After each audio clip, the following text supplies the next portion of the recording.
right, y'all. Section 29 is done.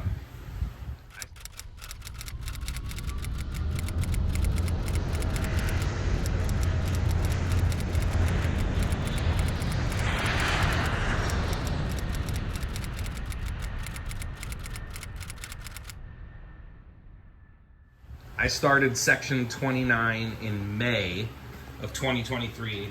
It is Christmas Eve. So December 23rd of 2023. A lot has happened in the world of vans. Some Chapter 11 stuff. My finish kit that I had a deposit on from 2.5 years ago that I had at $15,000.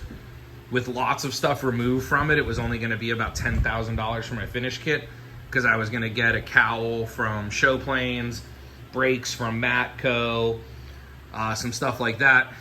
But now my finish kit is $26,000, and it does not have wheels in it, wheels, brakes, which is fine. I'll get it from Matco. But basically, when I spend another $2,000 at Matco, it basically brings it up to about 28, 29 from about 14, 15. So that kind of sucks. It especially sucks because I gave away my finish kit 3 different times to people who needed it before I did. But the point is, that's not what I'm here to talk about. I've survived the laser cut parts issues. I have no important parts that are laser cut. A couple of things on these vents were laser cut. No big deal. But section 29 is done. So there's a 3-part series. This is the 3rd part. Section 29 is a beast.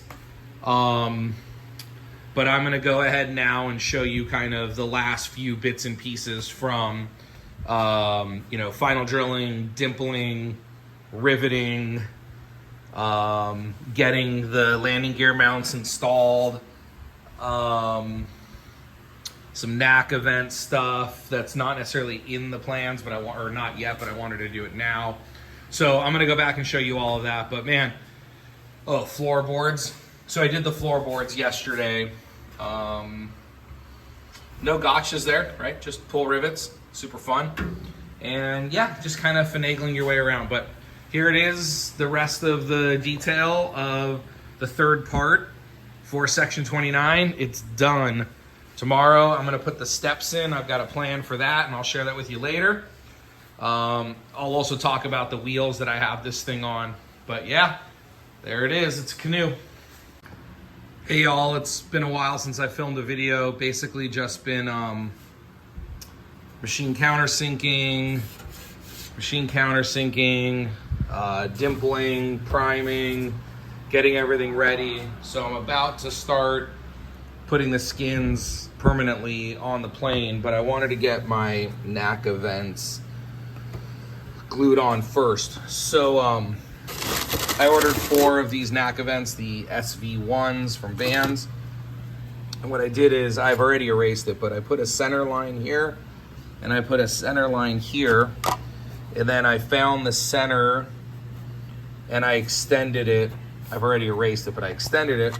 And so then I lined up the center lines so it gets centered like this. And then what I did is I put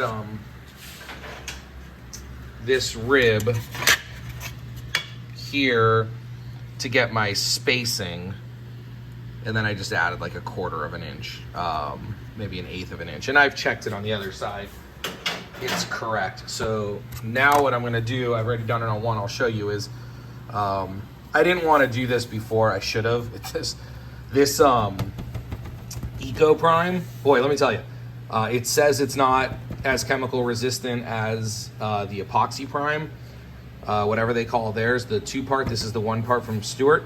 Let me tell you, not only does this stuff not scratch off, because I have been working hard on the other side, but it is also incredibly resistant to acetone. It does come off, but I figured I would just wipe some acetone, it would come right off. I was wrong.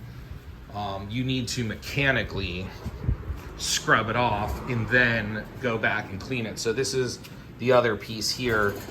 You can see you don't need to remove all of this primer. This can stay there. And again, if you're not even priming, you don't have to worry about it. But I went through with my Dremel and then some 80 grit sandpaper, and then I just kept cleaning it up and cleaning it up with acetone.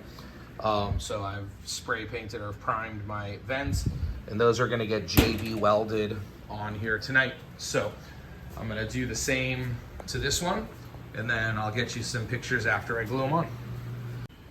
All right, so Knack Events are glued on with JB Weld. Very happy with how they came out. You can see just how great they look. They fit in there perfect.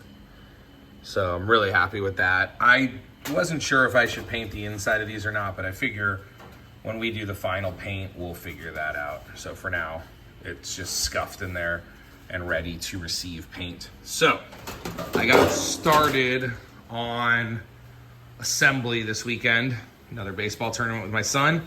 He's starting to pitch now, and he started 2 games in the tournaments. I'm really happy about that, but it's taking a lot of time, and that's great. But we did this section here. No issues riveting any of these. You can squeeze most of them. You have to use that kind of like C-shaped squeezer to get around here, and you can get some from this side. But we had to buck a couple and squeeze most of them. Same thing here. We were able to squeeze a few and had to buck a few, but did the same on both sides.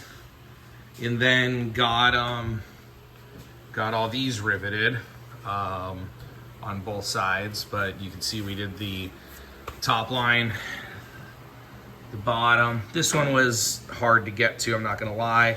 Hopefully you cut this out like they said in the instructions. I couldn't get a squeezer on like the last 2 on top and bottom, so I had to buck those, and you'll get creative. But I'm pretty happy with how these all came out inside. And then I don't know what's next, but I'm done for the night. We got Halloween all started. I'll show you. Well, that's the neighbor's house, but oh, I forgot to wrap the trees. I'll do that tomorrow. But we got Halloween started, so that'll give you some references to when I'm filming this video. Oh, and the Astros and the Rangers are in the ALCS, so that'll also give you some timeline here.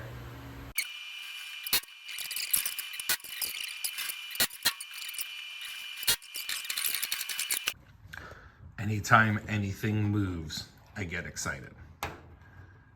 Fresh air, no air. Fresh air, no air. Okay, so here's a big update. There hasn't really been much to show since the Knack event, because it's just been riveting fun, right? And so there's really no gotchas or anything weird as long as you're following the plans and you've got, you know which spots to do. There is, when you do the front section, the 2 plans differ. One of the pages only shows not to do a few of the number 30s, but then the other page basically says not to dimple any of the number 30s. So just don't dimple any of the number 30s anywhere. But basically the only trouble I had so far, I'm not done with the front skins yet. So you do the rear skins, then you do the armrest, they call it like the mid-cabin deck, and then you do the front skins. So I did need help this morning doing the underneath rivets, but it wasn't a problem. I just needed someone's help. So basically what I did was I was able to do all of the mid skins by myself, except for the underneath. And then the good news is you start the front skin from underneath. So my buddy just came over, and in an hour we did all 4 corners underneath. Now, I wish I had him stay a little longer because I can't get to this section on my own. I'm done for the night, but the rest of this I'll need some help with. But basically the only trouble that I had is inside there, like inside here. Sticking your hand in here sucks. I will say I was able to use the long bucking bar that, you know, they have you modify. This one, you don't get the best rivets in the world, but it's good enough. You kind of stick it in there and get your hand down as low as you can to get leverage. And then, you know, this bottom row and some of these, it just sucks. It's kind of like doing the wing, like it just sucks. But again, I showed earlier, I think in the video, while I was waiting for my buddy to come over, I got these little doors done. I don't have the hinge hardware on there yet. I probably won't even put the hardware on until we're either ready to fly or paint it. I haven't decided if I'm painting first or flying first. It's a ways out. But again, you just kind of take your time and you kind of reach around wherever you can. And so I'll do this side tomorrow as much as I can. And then I'll have a friend over and we'll finish it up. There you go. And I found a little mistake. So this morning when I came out to start riveting this side, I noticed that there were still Clecos holding that 01088, that piece right there, horizontal rib. So that forward tab right there, and there's an aft tab right there, are supposed to be dimpled for an AN426 style rivet, which means that the structure behind it is supposed to be countersunk, which there's no mention of in the instructions. Now, I did notice in my plans that I highlighted this about 5 pages later when you're actually supposed to apply that rivet. So it is mentioned in the wiki. Thank you, Martin. However, it would have been nice of me to have gone back after reading that in the wiki and highlighting it on the page, to have gone back and found the page where I'm supposed to do this before I start riveting. It's not that big of a deal. I have a pretty cool, let me show you. Eric showed me this and I ordered one. So there's 2 different tools. I don't remember where I got these from. I'll figure it out and post it. But you basically can put either the male or the female end of the dimple in here and then use your gun. So that structure's probably too thick, but I'm gonna try. If I put the female end of a dimple here, and then I'll put the male end in the rivet gun and I'll try to kind of brrr. But I've actually used these a couple of times. They come in very, very handy. I assume if you have the tools, you could make your own and not have to spend the $15 on it. So then this is the piece that goes in the rivet gun, and you could put, again, either the female or the male dimple in there. So I'm pretty happy with those, and I'll try that, but I think it's too thick. So I'll just countersink it and put an AN in there. All of the loads, I mean, it's got 30 rivets in the skin. It's gonna have 4 AN4s, 2 on that side, 2 on that side. I can't imagine that little hole is carrying too many loads. And if I countersink it and the plane crashes and I die, then FAA, here is what happened and why it happened. Did you have to open this hole up a bit to get the landing gear mount to fit? Because it's a little snug. It's not quite fitting in there. I don't know if it's just the angle and I got to force it in, or if I need to open that up a bit. So since my last clip, I've had to open these holes up, and then you temporarily mount the gear brackets with 4 bolts. Now, the one bolt that you do is that big old bolt right there. Problem is, it's such a snug fitting bolt, which is great, that once I got it in and tightened it down so I could drill, sorry, I'm using this as a pointer, so I could drill these holes and these holes through the bracket, I was able to leverage myself and get all the 4 holding bolts out except for this big one. And so I spent about 2 hours going back and forth, and I was able to kind of get some stuff in here to get it to the point that it was flush with this spar, but then I just couldn't get it further out. And then I came up with an ingenious idea. I found, this is, these are like my Harbor Freight magnets. I use these to hold stuff in drawers, and I've also used them to hold my back riveting plate. But I was able to kind of, let me see if I can get this in focus.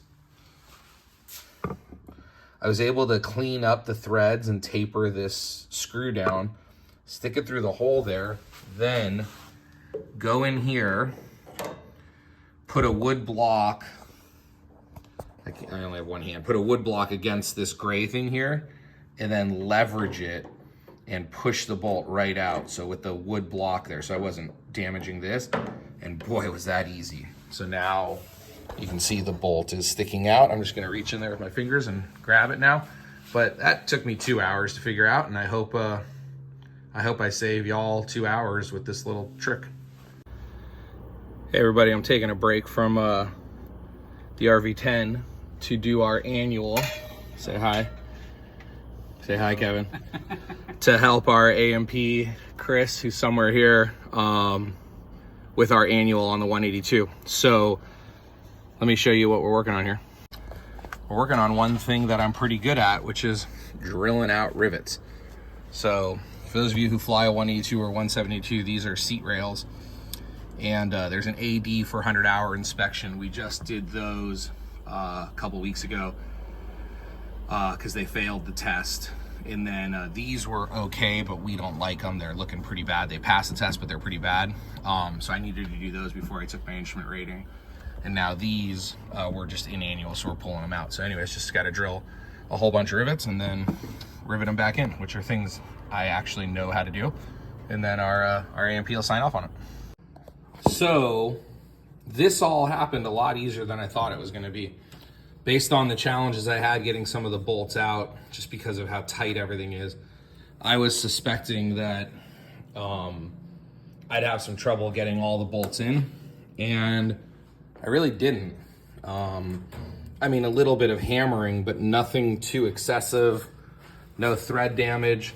So, like I said, kind of shocking that that happened fairly easily. So now, you know, let's be honest, I think this part's gonna suck. You know, getting everything bolted. I'll update you. I'm gonna hammer in the mount on the other side, and then we'll start tightening these down. But yeah, that went in, like even these, I thought these were gonna be really tight. These all went in pretty nice. But I'll update you when I am finished tightening them all. Well, shit. This was hard. Finally got everything bolted. I'm gonna go back through and put the marking, the cross check this stuff as best I can. But, whew, let me tell you, you're gonna get creative here. Kind of a combination of where you can stick your hands and where you can get tools. I bought these Crow foot wrenches. I'm sure I can order the right size, but the smallest they have is 3/8, which is too big for most of the nuts, so that didn't work. And again, I can probably order it. But this guy, I got this at Harbor Freight. It's kind of an extender. You know, I thought that was gonna work great, except for the fact that it's by like a millimeter. It's too thick, so that didn't really work. So it was just a matter of getting creative, sticking your hands where you could. I will say, because I haven't riveted this section yet, I don't have the floor pans in, and I'm glad I don't have the floor pans in. I would suggest you doing this whole part before you put the floor pans in, because those little holes right there really helped with sticking a socket wrench with an extension through the holes. This was just, I'll be honest with you, this was just a challenge, but we got it. We got this whole side. Now on to the next side.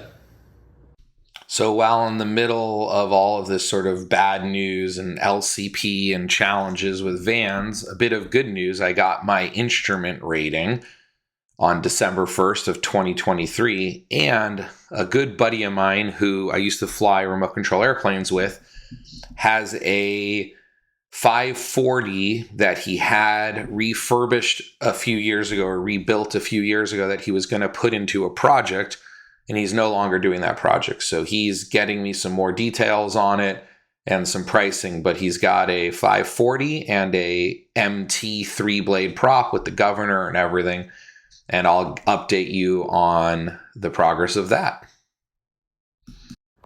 All right, so unfortunately I didn't get any video of it, but my buddy Tyson, who's building a 14, came over yesterday, and we were able to finish all of this, which looks fantastic. This, couple of tricky ones up toward the front, but nothing you can't handle. You don't need any weird tools for it. Floorboards are fitted in now. Even though technically that was supposed to be done before I did this, I just couldn't get someone to help me finish riveting. So now that that's done, floorboards are in, so I'll start pulling those rivets today. Just make sure that you vacuum and clean and inspect in all the corners, because the last thing you want is a bolt or something. Maybe you can get it out through those holes. But I would also suggest holding off on the floorboards until you're done with the landing gear mounts, because I utilize those pass-through holes quite a bit to get to some of these bolts.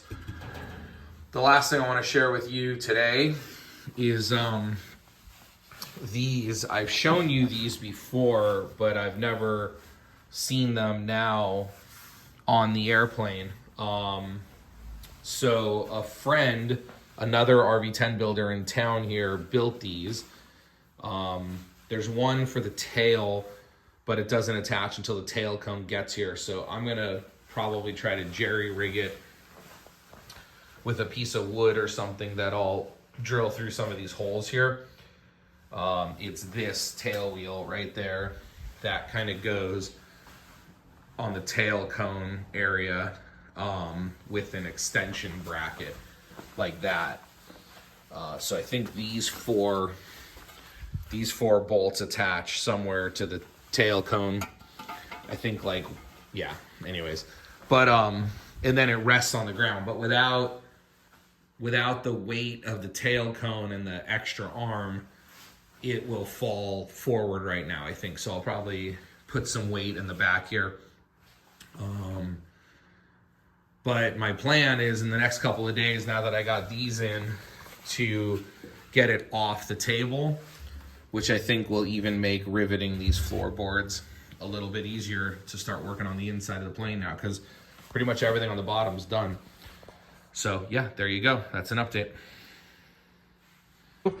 If something does get fucked up, let's at least win $10,000 on America's Greatest Home Videos for it. All right.